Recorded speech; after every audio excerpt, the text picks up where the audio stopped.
Thank you, Mr. Chairman. Let me just sum up where I understand that we are based on what's been a fairly extraordinary hearing. Here's what I've learned so far. Number one, the President of the United States lied to the American people about the advice that you gave to him about the military judgment that you provided for him. I think you've all testified to that effect now repeatedly. Secondly, the State Department and maybe the White House appeared to have pushed back the evacuation to such a time that it became a catastrophe, apparently against your advice, although I'd like to learn more about that. And third, for some reason that we still don't quite understand, the Pentagon failed to plan for the potential collapse of the security forces or the collapse of the Afghan government, despite there being quite a lot of warning, Senator Kaine referred to this earlier, quite a lot of warning for really, frankly, years that the Afghan security forces were ill-equipped, ill-trained, and frankly not up to the job. I don't understand any of that. I'd like to explore those things with you in this round and the next. But first, before I do, Secretary Austin, I have to take issue with something you just said. I know this is an administration talking point. I've heard it out of the mouth of the press secretary and others. We are not leaving Americans behind. That was your quote of just a minute ago. With all due respect, sir, you have left, past tense, Americans behind. We have no presence any longer in Afghanistan. There are hundreds of Americans, and not just Americans generally, civilians you left behind against the President's explicit commitment not to leave until all American citizens were out and to safety. That is not what happened. And now we have people who are desperately, frantically trying to get out of this country, coming to me, coming to members of this committee, asking for help. They can't get that help. They're stuck behind enemy lines. So please don't tell me that we're not leaving Americans behind. You left them behind. Joe Biden left them behind. And frankly, it was a disgrace. Let me ask you this, though. Senator, thanks for your help in continuing to help get American citizens and Afghans who have helped us out of the country. But as you've seen, we've continued to facilitate. Well, actually, I didn't ask you a question, but since you seem to want to address the issue, so since you do, isn't it true that you left Americans behind on August the 31st? There were Americans that were still in Afghanistan and still are. We continue to work to try to get those Americans out. Yeah, that's a yes. Let's not repeat, please, the frankly falsehood that we didn't leave Americans behind. Let me ask you this. Secretary Austin, you've alluded to several times the fact that the military was ready. You say this in your prepared remarks. By late April, you say military planners had crafted a number of evacuation scenarios. You refer later in your remarks to the fact that you were waiting for the State Department to make a decision about evacuations. NBC News is reporting this morning that the military wanted to begin evacuations earlier, but the State Department and the White House intervened, and by May the 8th said, no, we're delaying the evacuations of our civilians. Can you just help us get to the truth here? Was it your judgment and opinion that the evacuations of civilians should have begun before the middle of August? We provided our input to the State Department. And again, it is a call of the State Department to I understand that. I understand that, Mr. Secretary. I'm asking for what your judgment was, and I'm asking specifically about your testimony that in April you develop evacuation scenarios, and this is reported by multiple sources this morning in the news. So I just wonder, as of late April, was it your opinion that the evacuations of civilians should have begun before, should begin earlier than they did? We provided input to try to get out as many Afghans who have helped us along the way as early as possible. But again, the State Department has made its decisions based upon the fact that even President Ghani had engaged them and said, hey, we're very concerned about, the mass exodus of civilians from the country. General Milley, let me direct this to you.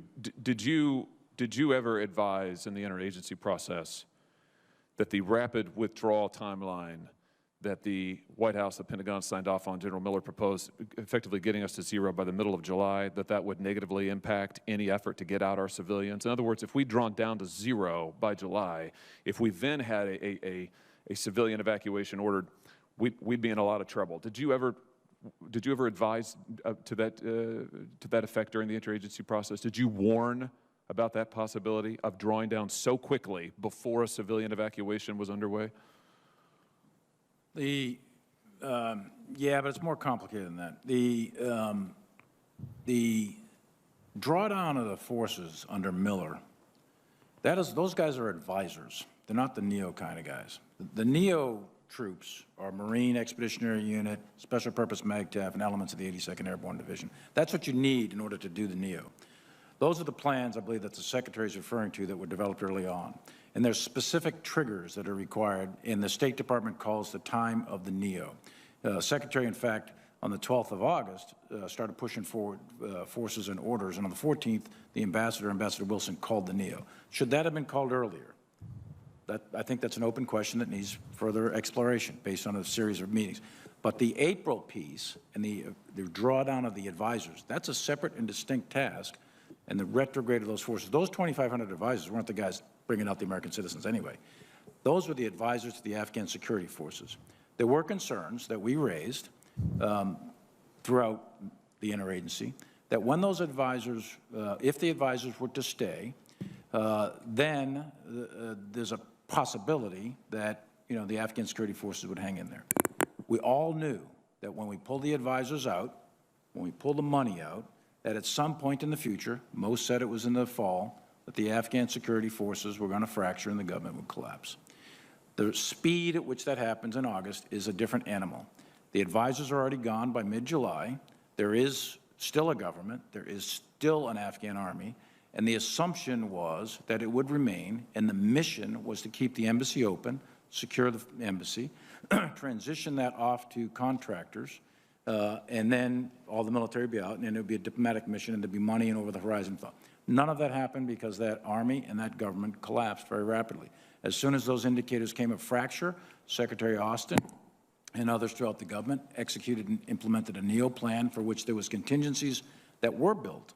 There was a plan for a rapid collapse, and that was the NEO plan that General McKenzie had come up with, and that's what was executed. That's why those 6,000 troops could deploy as rapidly as they did. That's why all those aircraft showed up. That wasn't done without planning. That was done with planning, and that was done from an operational and tactical standpoint. That was a success.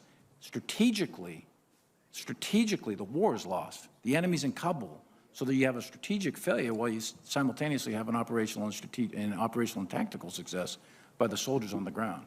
So I think we're conflating some things that we need to separate in this after-action review process so that we clearly understand what exactly happened. And I'm sorry for taking all that time, but I thought it was necessary. Thank you, Senator Hawley. Senator Kelly, please. Thank you, Mr. Chairman.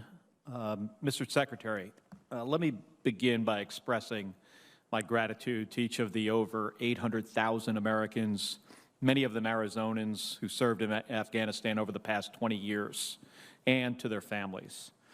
I also commend our service members' support of one of the largest airlifts in our country's history.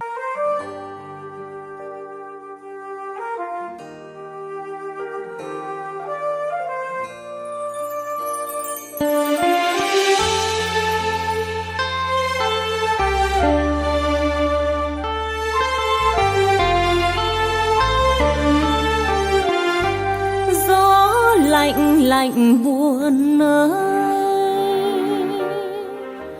khuya nay anh đi rồi, bao nhớ nhung xa vời, ôi nói không nên lời để cạn niềm yêu mến anh. Phút gần gũi này thôi,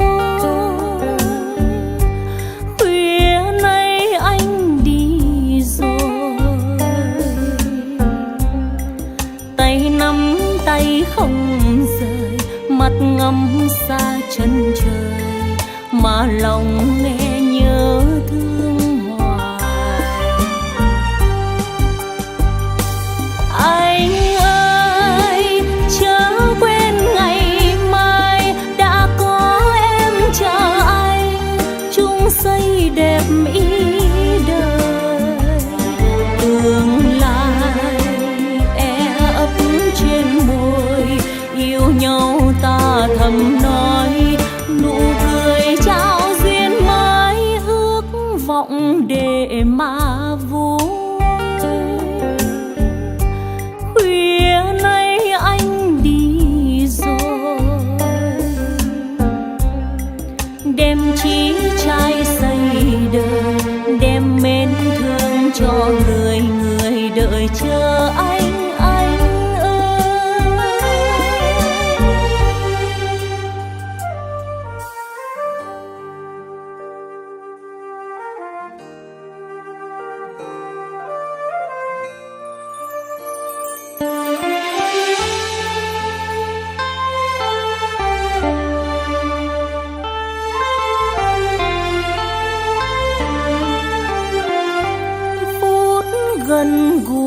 này thôi. Khuya nay anh đi rồi, tay nắm tay không rời, mắt ngắm xa chân trời, mà lòng nghe nhớ thương hoài. Anh ơi chớ quên ngày mai, đã có em chờ anh, chung xây đẹp ý đời. Tương lai e ấp trên môi, yêu nhau ta thầm nói, nụ cười trao duyên mới, ước vọng để mà vui. Khuya nay anh đi rồi, đem chí trai xây đời, đem mến thương cho người người đợi chờ anh ơi. Đem chí trai xây đời, đem mến thương cho người người đợi chờ anh.